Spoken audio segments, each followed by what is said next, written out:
Hello and welcome back to Boring Dead Gaming, where today we're going to be playing and finishing this playthrough of Mask of the Rose. We have, we think, pretty much solved the murder. We've had 2 confessions and one of the parties is willing to... willing to confess. Unfortunately, we haven't been able to sort of give Phoebe the knowledge that it doesn't, you know, her soul won't be too damned in the afterlife. I think that's what she was after. But it's time. We're going to go and speak to Harjit, present him with our theory, and hopefully go to trial. Sounds like it should be possible. Yeah, this is our trial outfit. Poor Algernon. I didn't have time to get the rats legitimised. But, yeah. We did a lot else. We did the rubbery men. We did the Vicar's soul with the devils and stuff. You're looking well. Present the theory. I believe I know what happened and why.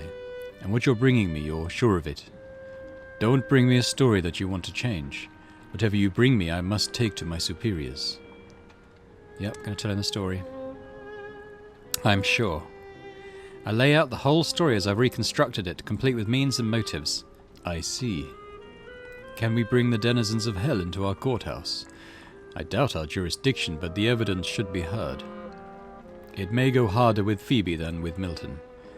Get a good night's sleep. Do whatever else you mean to do. Tomorrow the case will be heard. Time to eat. Straight to the table. So our last meal with Horatio. I wonder if there'll be any dialogue this time. I cannot come along to the trial. If you can't bring Archie home afterwards, well, come and tell me immediately. I want to send him something in prison for his last meal, if it is his last meal. Need strength for the morning. Dinner is a very quiet affair from there. You didn't have to do the washing up. Alright, let's review the day in the journal. This is just kind of to highlight the things that are left to do. I mean, this is all the stuff we've completed, so I think we've done fairly well in the time allowed. We weren't able to do this. We approached him, but that just led to several sub-quests where we had to get his soul back, which is a bit unexpected. So, seek social acceptance for Algernon. Yeah, we weren't able to do that. I would have liked to have done that, like a little algae my bud there. Just ran out of time. Rachel's story, we did a couple of those. We had money in the end. You need a bit of cash to buy some outfits, but once you've got a reasonable stock, kind of, the census and that was kind of, wasn't really my priority thereafter. And Archie's story. So I think the main ones is probably Phoebe's support and Algernon.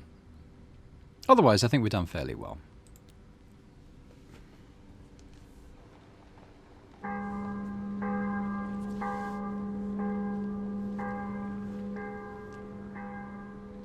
The end of Yule.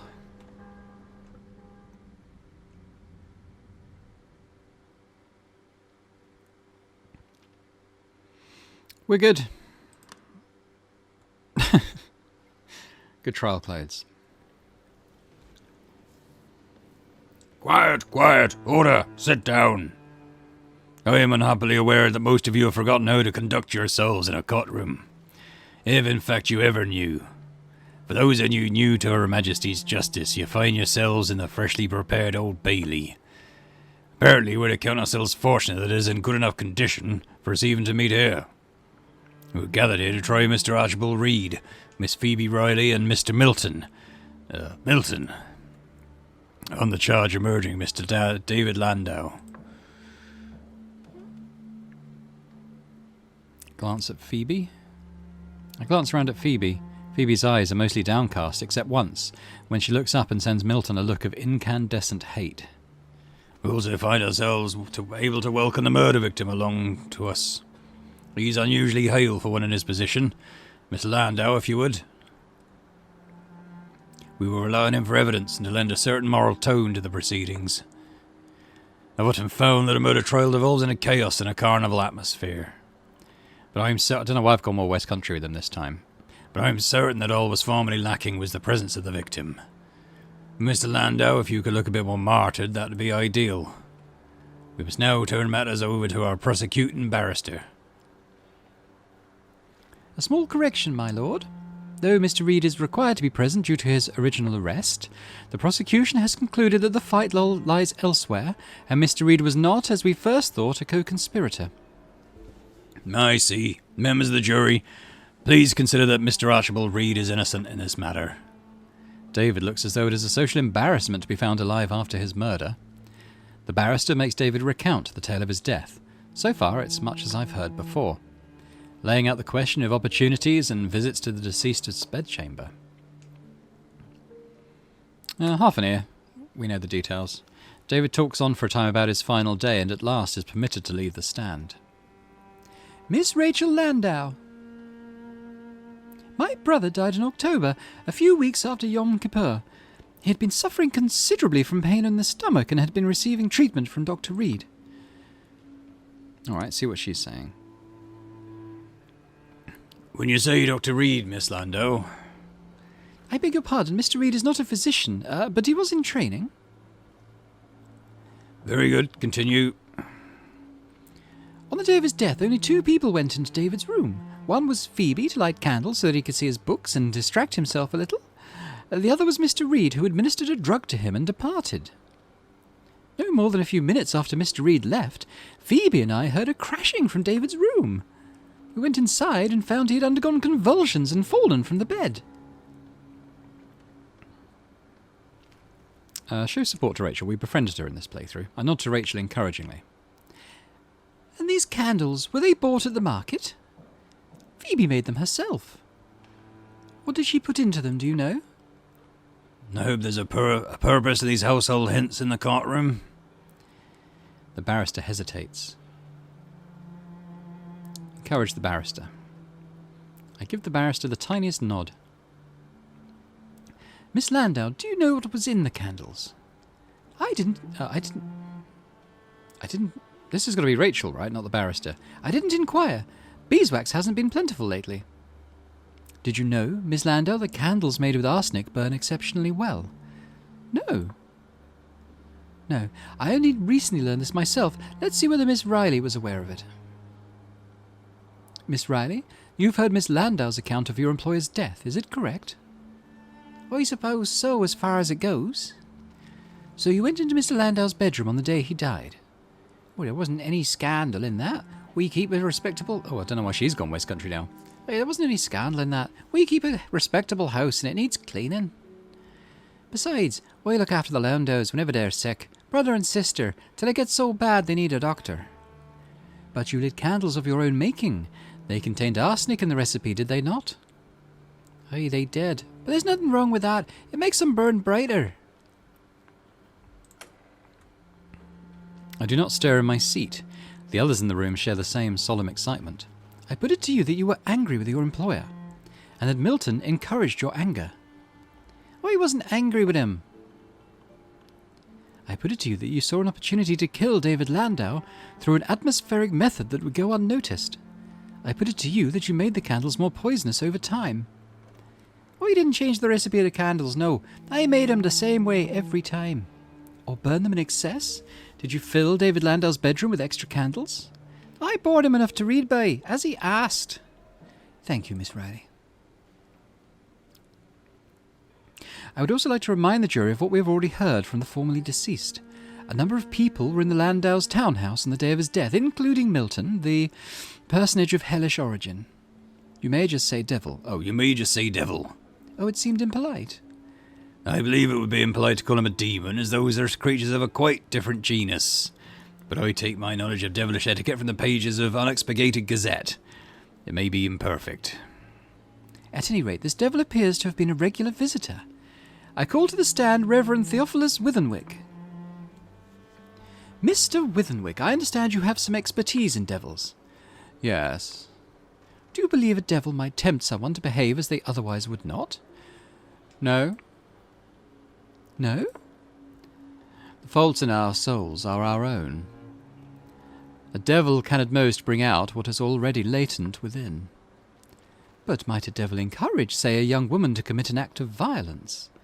Oh, he might, but if she did such an act, it would still be her sin. In this matter, the law is perhaps more forgiving than the church. Members of the jury, you must consider whether Milton was an accomplice to Miss Riley or a co-conspirator. The state of Miss Riley's soul is for other authorities than ourselves. If in fact she still possesses a soul. Thank you, Reverend Withenwick. We've heard the argument of the prosecution. We will now hear from the defence. Members of the jury, I have behaved as I behaved from the motives of hell, which I do not expect you to comprehend. But I will explain myself, and then I will engage a human to interpret for you what I have done. David Landau died by the fumes of some arsenical candles. Phoebe Riley, you made the candles, following a household hint for candles that would burn brighter and more cheaply. Yes. You had, initially, no idea that they might make anyone ill. And, in fact, the Landau household all used the candles for a long time. Aye. During that time, David Landau fell subject to headaches and digestive ailments. Did you think that might be to do with the candles? Oh, not till you pointed it out to me. There are all sorts of sicknesses down here. Now, sometimes later I became familiar with the household and observed its peculiarities. In particular, I noticed that Miss Riley was deeply unhappy, weren't you? I suppose so. You were in love with your employer, and you'd had some hope. He reciprocated. But it became clear that his interest in you had been temporary. Aye. And then, Miss Riley, you happened to confide in me when you were worried David Landau might return to the surface. You seemed like you wouldn't tell anyone. No, and I didn't tell anyone, Miss Riley, until now, but we've reached a point where frankness might spare your neck. Do you remember what I said to you then? You said that if David, so to speak, died in a harmless way, it wouldn't last long, and he'd come back spry and well again. With nothing wrong with him, except he'd be cured of wanting to surface. You were truthful up to that last moment, Phoebe. Care to try again? With nothing wrong with him, except, well, that he couldn't go back to the surface. I suppose you didn't say he'd stop wanting to. No, I didn't say that. But we all of us want things now and then that we can't have. I keep still as before.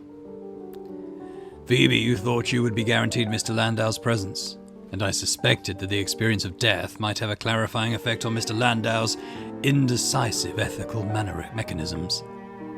And I suspected that the experience of death... I may have overestimated his capacity for the revitalization that death affords. But I observed that he wished and intended to do well and gave himself great pain guessing at a moral course.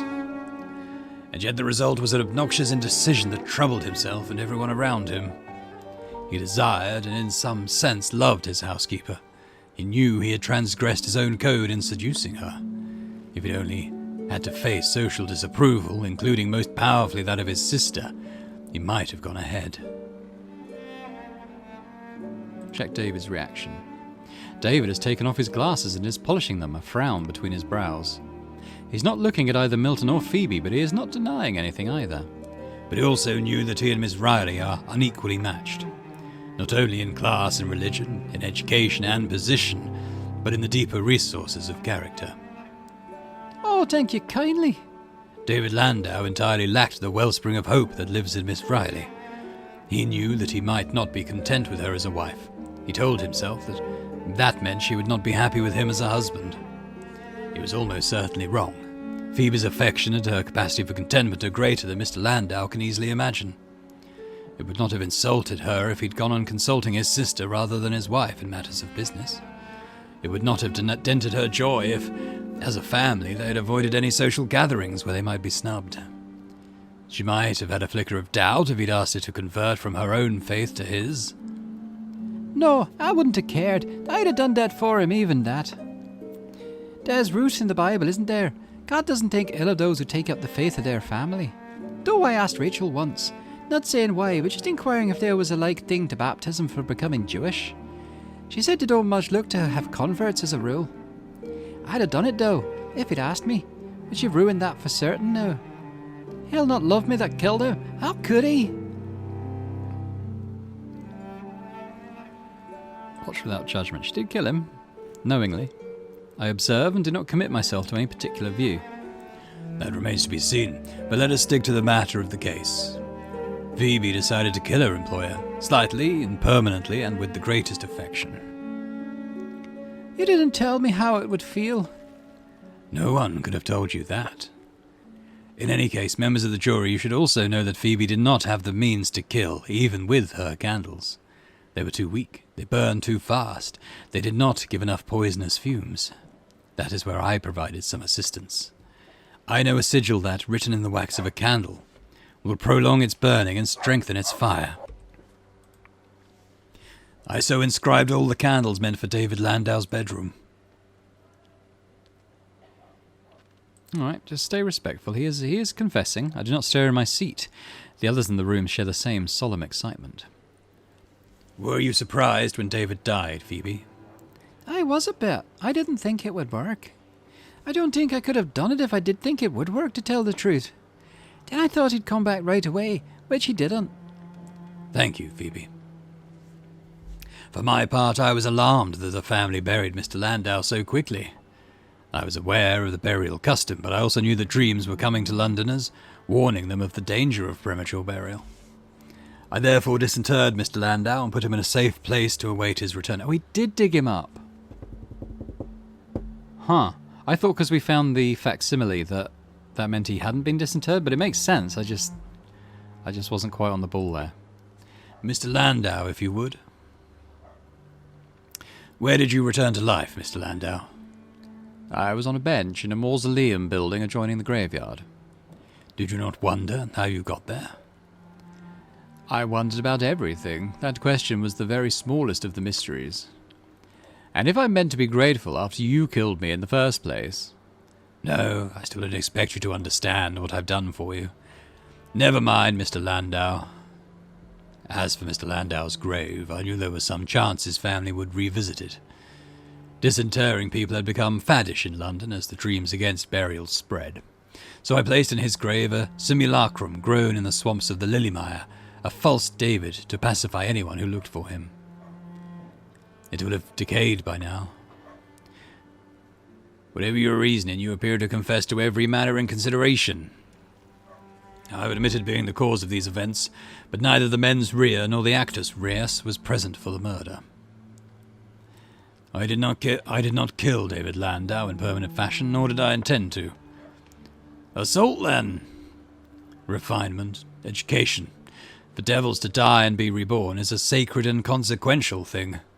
I no more assaulted David Landau than a surgeon would have done, operating on a diseased limb.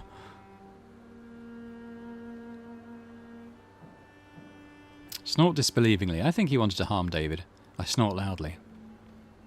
For my final witness, I call Theophilus Withenwick in my defence. Theophilus Withenwick, you are a vicar. You have been a staunch opponent of devils.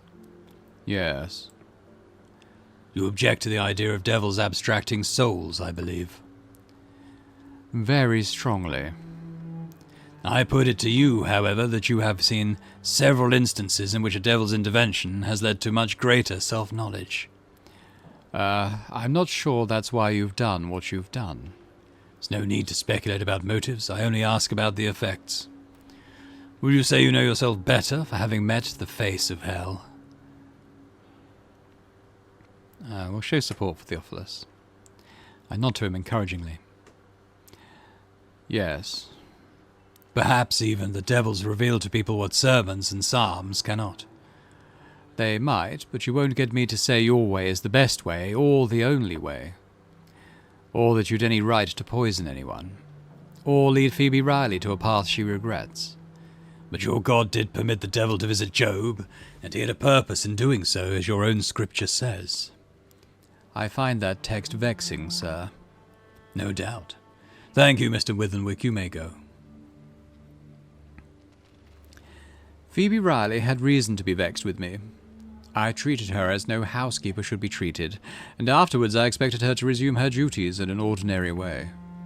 I disturbed the structure of our household, and I did not restore it to its proper form. Do you mean to imply, Mr. Landau, that Miss Riley would have been justified in murdering you? I mean to imply that her situation was untenable. And mine as well, if I am truthful. Members of the jury, you've heard the argument. An extraordinary argument, but an argument nonetheless. Now you must make a judgment. Was a murder done here? Was it only an accident? Or has the prosecution entirely failed to make its case? If you cannot convict beyond a reasonable doubt, then you must not convict at all. It is a very long time before they come back. An agonizing time. Finally, the court returns. The jury proclaims Archie to be not guilty. But as to Phoebe and Milton, they are both found guilty, and of deliberate murder. Phoebe Riley and Milton, it's now my duty to sentence you. You've been found guilty of murder, a crime that carries the punishment of death by hanging. My lord, and I'm grateful for this opportunity. My previous death was not satisfactory. I would be glad to make another attempt, especially if you would be so good as to only sentence me. So you take responsibility? All the responsibility in the world. No one would have died without my intervention. I was the tempter and the instrument. I don't suppose you'll allow me to borrow your wig for my last days? No, I would not. Shame. In hell, it is a courtesy to lend your friends a little aspect of yourself before they die. You and I, Mr. Milton, do not have an amicable relationship. No, a shame. There is something to admire in your rude forensic craft. Nonetheless, send me out as a phoenix to his pyre. Gather the cinnamon and the Indian peppercorns. The hangman relies only on a rope. No fire is involved. Attend the spectacle, my lord. I think you will find it satisfactorily flammable.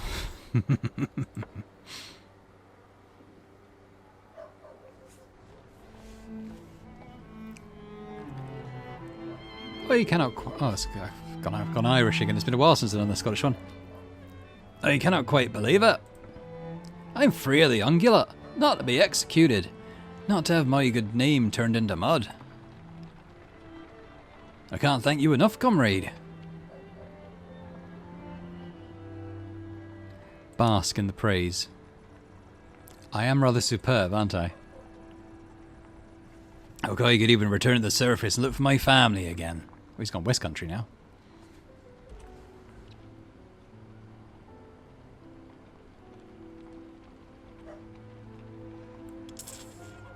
Warn of the dangers. It's not a safe journey. You might not make it. There's only so long you can take the dark. Perhaps David Landau will get his transport working after all, and give me a ride to the surface.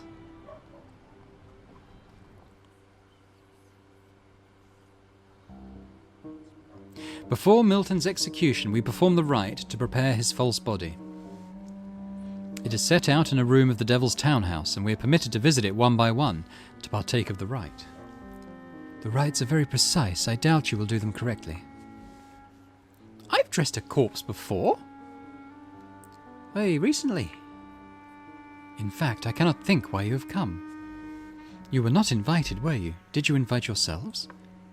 You did not know Tulchi in his days of power. You cannot restore him to anything that he misses.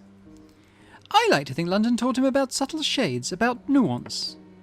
From our brief acquaintance, I imagine that was not among the literary gifts of the Fourth City. It is not of interest. I'm needed in the next room. I will try to leave things in a state you cannot ruin when it is your turn, though London will flatten anything.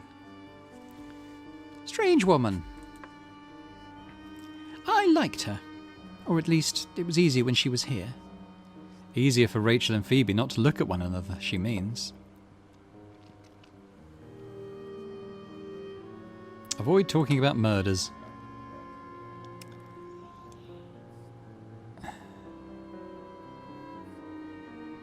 Avoid talking about the indifference of mistresses. Why did Milton ask us here? Doesn't he want to make his own debt and revert to his own liking? It's meant to look like a concession, all the while requiring us to think about him even more than we already have. but I could not quite bring myself to say no. What do you mean to add, Phoebe? I want to ask him, the living Milton, about something he did before.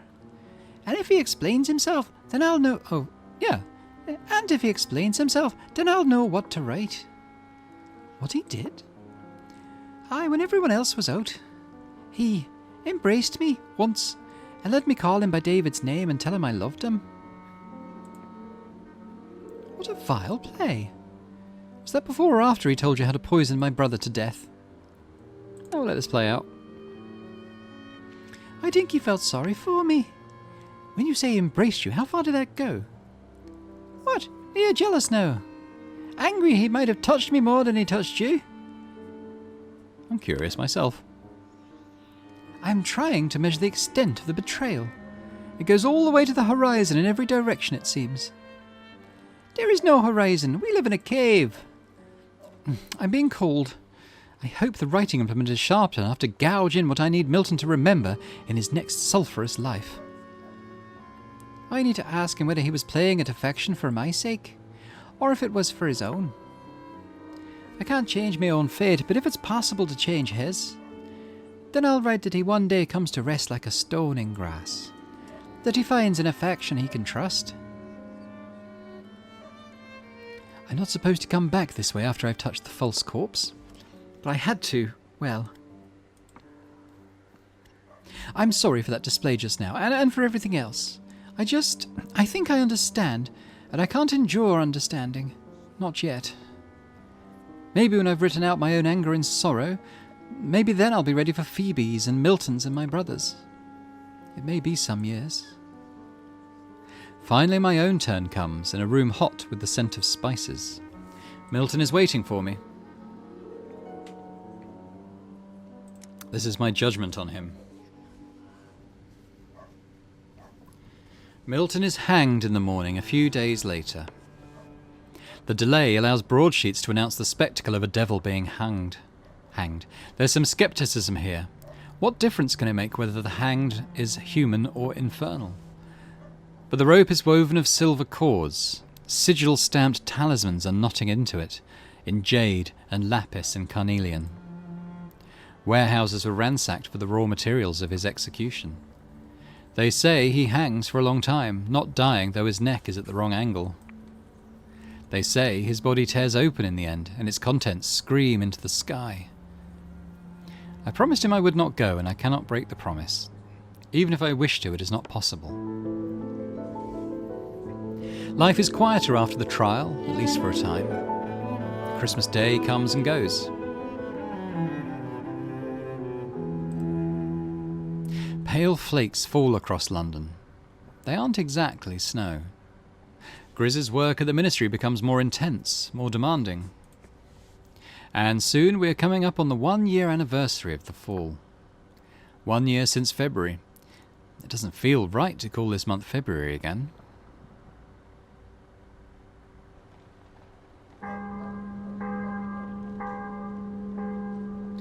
"364 days since the fall. 1 day remains in the season of the rose." We're near on a year since the fall, and whatever may have been, we're not going back to the surface. Would you really want to? Would you want to go back above? I think on it now and then, but it doesn't seem right. I don't leave the house now. Where would I go if we were back up there under the sun? Have you seen the decorations going up around the city? I can only see a little from my window.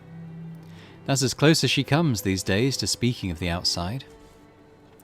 The city is decorated for a feast of lovers and romance. The city is decorated for a feast of lovers and romance. Can we tempt her outside? Ask why she doesn't go out herself. You could go out and look. It might be good for you. No. How long has it been since you put a foot out of doors? There's no good that would come of me going out. The house needs me and the streets don't.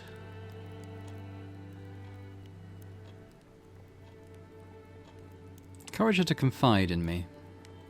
I'm here if you want to talk on it. I just don't trust you. We each have to bear what we have to bear down here, and there's some things that don't get easier for being shared. Oh, unfortunately, we didn't quite... I think she really didn't like what we said to her on dinner that a couple of days ago. I mean, I'm very, very happy with my outfit. So I think we go outside. The South Bank. Okay. We got some money to spend. The Feast of the Rose is upon us, and there are certain sartorial requirements. Get your feast mask here. A gift from the exceptional Rose. Or a choice of them, in fact. And if you've a score to settle with anyone, I can help you with that too for a small consideration. Something rotten to an individual you don't fancy. Alright, let's have a look at some scorn gifts. I'll take the smelliest item you have. I'll have it wrapped in black paper. I can do you a posy of dead birds to go with if you like. All the heads pointing up, beaks open, little tongues poking blackly at the sky. Just a penny more? Go on then. Let's send a really horrible, stinky dead bird bouquet. Why not? Let's do this thing up right. That's the spirit. She sets about ornamenting the gift. The heads of the birds are desiccated, the eyes sunken. Oh, there's still a few bites of flesh on them. Not that I would ever partake, but I know rats that would. But it could smell just a bit more pungent, eh? What do you think? I could sprinkle it with a perfume of old fish. 2 pennies for that. The fish was good money before it rotted. Refuse. It's a good cause, but I want to be able to buy a mask. That seems excessive. Depends on how much you dislike them, doesn't it? Now, where were you thinking to send it? Oh, should we send it to David? Archie, no, that's mean. Phoebe or David. Or Ferret didn't upset us that much. I send it to David. I have a score to settle. May I remind him of his time on the boat, eh? She writes down the address with a curlicue at the end. Glad to do these little services. What we're here for, innit? And if after I've made the exchange she notes it down in a small notebook, well, there's probably no harm in that. Now you'll be needing something to wear. Severe mask. Austere rose mask. A mask for the Feast of the Rose, suitable for meeting friends, knitting matches, and pursuing deeper connections, of which I will not be doing any of. Does that suit you then? Say it suits, but I don't understand what it's for. You'll be needing it for the festival that's coming. Ask about it. What is this one? A time for love, seduction, promises. They say the power at the back of it is Mr. Wines. Maybe it should be Mr. Hearts. Not Mr. Hearts? I haven't had the pleasure of an acquaintance. Ask her about the rose. The exceptional rose? It grows from the winter ground. There's a fierce little face in the centre of it, though. Alright, no further questions. I accept the mask without comment. Wear the mask to the feet and look for the person you most desire in your future. Friend, lover, spouse-to-be. Perhaps they'll be looking for you in turn. Or go alone and enjoy the crowd. There's something in that too.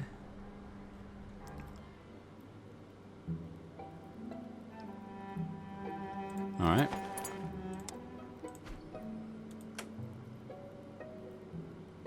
Perfectly dressed for seduction. Alright, I guess we'll head to the South Bank.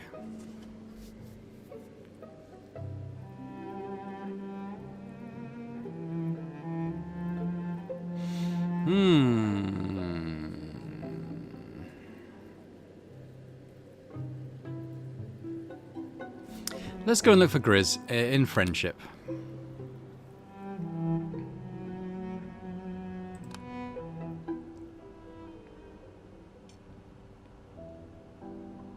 I make my way through London. Sometimes I still have to rely on memorized pathways, on strange rituals.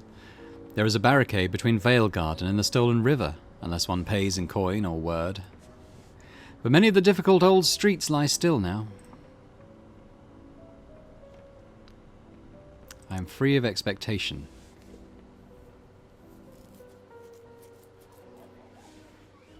All of London is out, walking along the Thames, taking part in the feast.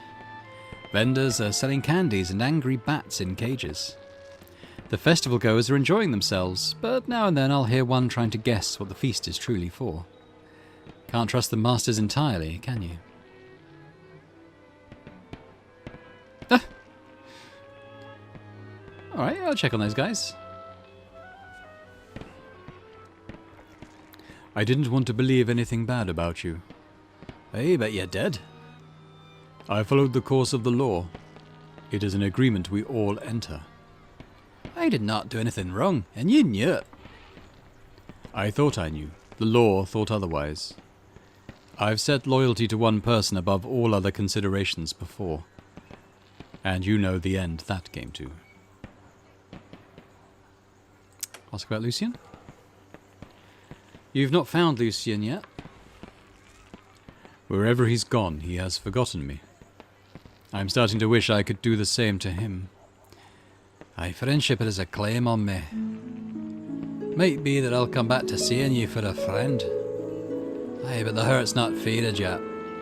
We've all got our wounds. That reminds me, I need a fresh order of laudanum. Perhaps that ends better than I feared. I hope to never to arrest another friend. I suppose it is helpful that I have so few. How sad. I don't see Grizz at first. I do see other faces in the crowd, though. Others I could stop and speak with before I go on, if I choose. Yes, let's do all of these. Let's get some actual closure on this one, because I feel like it's been a good playthrough. I've enjoyed it, at least. I can write now. I don't need Milton talking me through a difficult character. What I do now is more difficult than it was on the surface, but it's better work, too. Was I any help? I wanted to be a help with that. It's not something that was given to me by anyone else. But you helped as much as anyone has, bringing me stories that showed what it means to live in the Neath. I didn't have that before. I didn't know how to ask the right questions. Alright, Mr. Pages. At least we're on better terms than Mr. Pages this time. We didn't get fired. You have come to pay respects to our efforts in the feast? Sure. It is a glorious festival. You ought to be very proud. The rose herself is inconverted. A shame. Her presence might inspire the more extraordinary appetites. Nonetheless, the feast is a success. The fall of Lacre has ceased. The snow is gone from the streets. We have more time for the gathering of stories, and those who have been my enemies among the masters, they have drawn back. Speak to Ivy, I suppose. Oh, she's wearing a mask of Ivy. That's funny. Well, what do you think of all this? Not to my taste. It's a festival of love. I prefer a different style of festivity. It can be improved. It will be improved. There's a mite too much ministry in this feast for my taste. But the heart of it, I like. There's an invitation in it to stroll about the city and partake in everything most delicious. She's gone Northern Irish now. The fair, the soul, and what's between the two. Got her in the end. Right, ferret. Oh, look at his rat mask. Suppose I shouldn't be surprised to find you here. You've never been one to shy away from novelty. Funny, was just thinking about you the other day. Well, I must get on. I'm sure you've lots to talk to. And I'll be here, ducking the amateur rodent enthusiasts. Mustn't grumble, not your doing. I'll still hold Algie responsible, mind. And I'm sure our paths will cross again. Might be under cover of fault, though, if I can get away long enough. Okay, Barkjin and Batachikan. Ah, there you are. I see your craving for novelty extends to more than spelunking in abandoned crevices in the city. Batachikan makes an amused warble full of reminiscence. We won't keep you long. There is much to organize. Page's refusal has carried with it an obligation towards haste, to be as keen that the rubbery exodus begin. It feels that London is ready. But Tachibkar makes a profound hooting. He seems to suggest he is glad not to be carrying this task alone. Neither of us is certain of success, but when has anything down here been planned? But Tachibkar makes a doleful honk. He seems to imply that preparedness is a luxury few are afforded. I suppose we at least have had centuries. As soon as you found us, it was time, I think. Bask in the deserved compliment. I'm glad to have been integral. I would not go quite that far. I will allow that you helped. But Tachibkar makes an amending that statement to a plural. But if you wish to continue to help, well, the rubbery man could always use friends in London. It has been a memorable experience knowing you. But Tachibkar makes an emphatic it certainly has. I am sure we shall cross paths again. I doubt any of us shall evade attention for long. And no doubt the next time shall be as all-shattering as this first meeting. Until then... Oh, no, that was her talking. I am sure we shall cross paths again. I doubt any of us shall evade attention for long. And no doubt the next time shall be as all-shattering as this first meeting. Until then, farewell. We hope you enjoy the feast. That's enough time to get Grizz. Grizz! Before I speak with Grizz again, I'd like us to be friends. We have achieved a degree of confidence. So you've decided to see the feast as well. I miss the days when there were only greeting cards in the post, and the decorations weren't so lurid. Was this festival the Master's plan? I find I don't much care whether it is or not. Mr. Page's concerns are its own. Your friendship means a great deal to me. I value your friendship as well, comrade.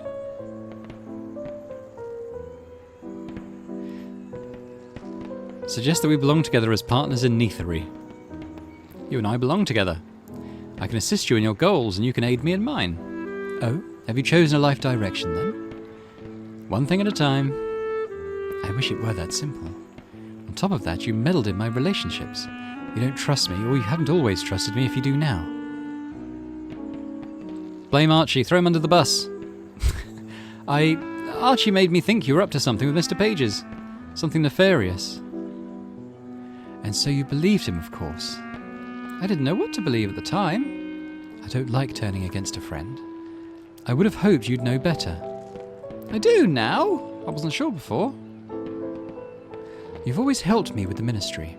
You never treated me as though I shouldn't have work, as though I shouldn't be trying to make a difference. Would we ever have been friends on the surface? Would we even have met? It seems very unlikely. We should be thankful for that. Does she mean we should be thankful that we did meet, or that on the surface we wouldn't have bothered? We didn't make a particular effort to get to know Grizz particularly well, so that was probably as expected, I guess. But there we go. We'll just watch the fireworks in the outro. There they go.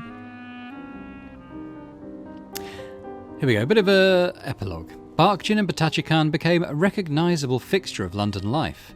His trade goes from obscurity to curiosity to, eventually, an empire. At some point, Barkjin and he part, though, I believe on the best of terms. He takes to London in a way she can never bring herself to. But sometimes when I visit Tachibkar at his factory, I find him gazing into a piece of mirrored glass. Over the coming months, Grizz and I see one another frequently. Our meetings are sustaining to both of us. But that connection is never allowed to become expected. When it is not a suitable time, we each attend to our own business. The tale of the devil's hanging is told in London for many years in tones of varying horror and awe. It becomes a popular subject of pantomimes. The stage performance is done with a puppet stuffed with bees and a firework on stage. Those who saw the hanging themselves have more varied recollections. Some insist there were rubbery men in the crowd and that the devil's remains were carried away by tentacled pallbearers. Others that the ground was covered in an amber residue, or that a silver tree grew from the devil's blood.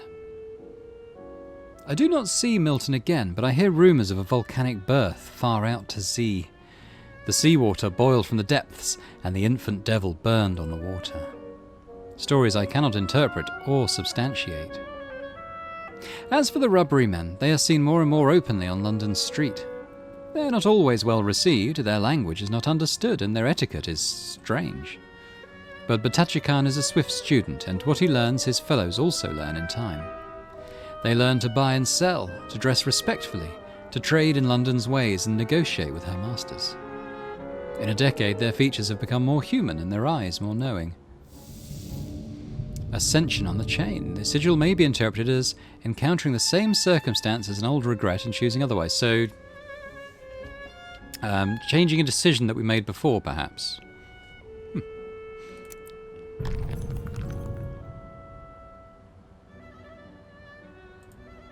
There we go. Plenty more room on that wall. Okay, had this before. Different opening. Well, it says all the starts are available, but we had that anyway.